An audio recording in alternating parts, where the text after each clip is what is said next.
お前、そんなセットアップなんか来て、なんかあんの？今日彼女とデート。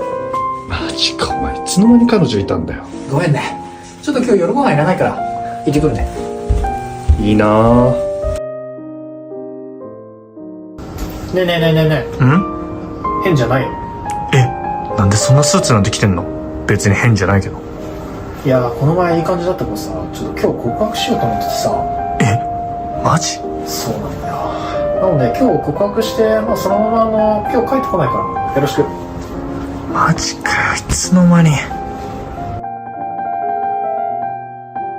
おい。何？ちょっとスーツ借りてくね。いやいや、それ俺のスーツやん。お前、ちょっと今日女の子とイタリアン行くもんで、ちょっと明日には返せるから、明日になっちゃうけど。